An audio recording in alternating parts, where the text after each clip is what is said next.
Noah, he just said this. Darren Mougey, New York Jets GM, has revealed the truth on the Jets' plans for Davante Adams moving forwards, with obviously Aaron Rodgers on the way out. There's a lot of questions in regards to the 32-year-old superstar wide receiver, and also we have an update on another Jets receiver as well, and we're going to break all that down.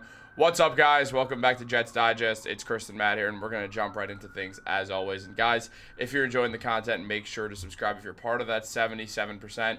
Make sure to subscribe if you're enjoying the content. This is the place to be for all Jets content.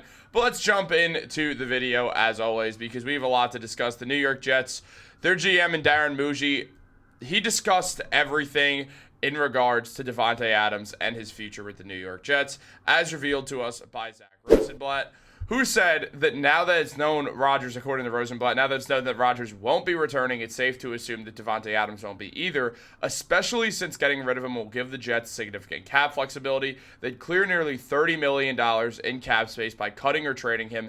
Adams still has something left in the tank. From weeks 9 to 18, he was 7th in the NFL in receiving yards, 10th in receptions, and tied for 4th in touchdowns. And on top of that, Darren Mougey spoke out saying, Davante is on the team right now. Obviously, we have a plan there. In the next few weeks, we'll address that issue.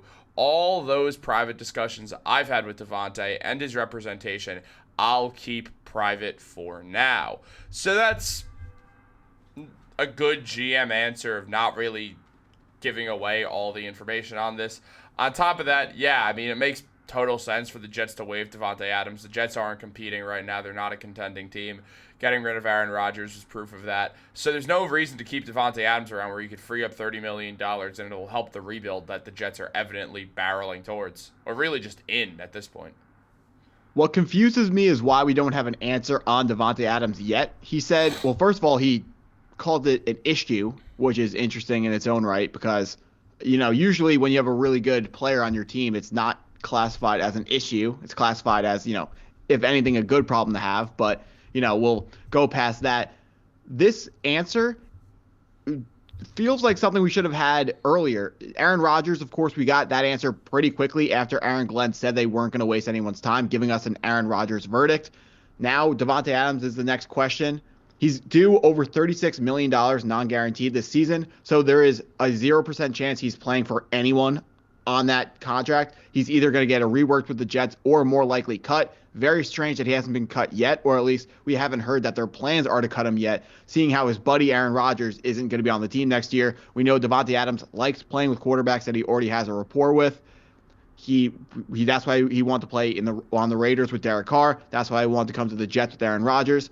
It also doesn't make sense seeing how old he is. I understand he's a player who his skill set doesn't immediately go away with age. He doesn't win with athleticism. He wins with skills and route running and really good hands. Those are stuff that isn't going to fade as fast as you get older, but it still doesn't make sense for Davante Adams to play for a team that hasn't made the playoffs in what feels like forever. So he's getting older. He only has a couple years left, even though he is still really good. Still only has a couple of years left. Doesn't make a ton of sense why he would risk playing with the New York Jets, especially not knowing who the quarterback is going to be next year. Davante Adams, he is going to be he's either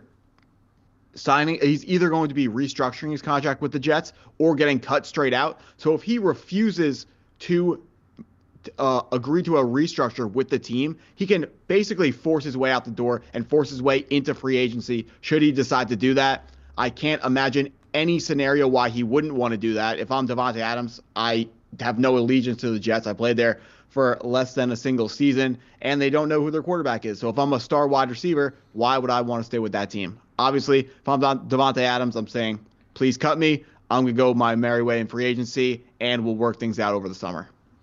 Yeah, I mean, I definitely believe that it makes sense for both sides to just move on. There's no reason for them not to.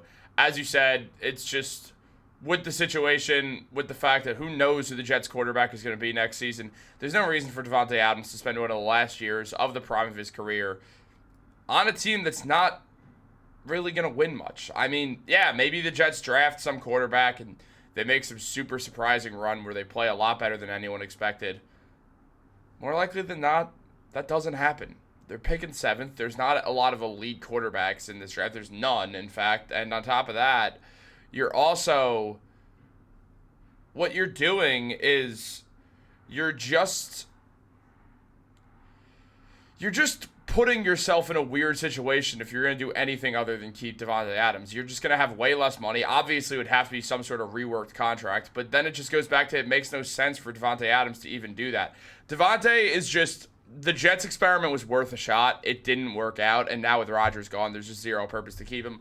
Adams played 14 games this season, had 85 receptions, 1,063 yards, 12.5 yards per reception, and 8 touchdowns. The man was very good this year, especially once he got to the Jets and really got everything going on. Rodgers to Davante started to click later in the year, but the Jets were basically dead in the water anyway there. So it just puts the Jets in a weird situation, Matt. I don't really think that there's any chance Davante's going to stick around. I think Mougey knows that as well. I think he's just trying to hold off from making anything really happen, or giving away too much of what's going to happen, because there's a world they're just going to try to trade him as well. So they might yeah, that's actually a good point. I was talking about earlier how I don't know why the decision hasn't been made yet, and you're absolutely right. That decision might not have been made already because they're planning on trading him.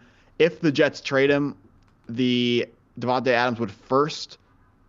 Actually, Davante Adams wouldn't. A lot of disgruntled players, when they get traded, they have to agree. The acquiring team want to talk to the player before they acquire him, so they can make sure that he's going to sign a contract with them. That's what the Jets should have done with Hassan Reddick. But Davante Adams is a consummate pro. He is not going to be a problem wherever he gets traded to. We know that about Davante Adams. Everywhere he goes, he says all the right things, does all the right things. He seems like a great guy off the field, as well as being great on the football field. So the Jets trading him is still an option. The contract, while the number's high and scary, but the number's also not real. You can just cut him. You don't have to do anything. If the New York Jets trade him, even a 7th round pick is a win for the Jets. There's no reason they're not going to keep him. They're not going to keep him. A 7th round pick is a win. I understand Davante Adams is a really good wide receiver. As fans, we feel like we should be compensated better than a 7th round pick.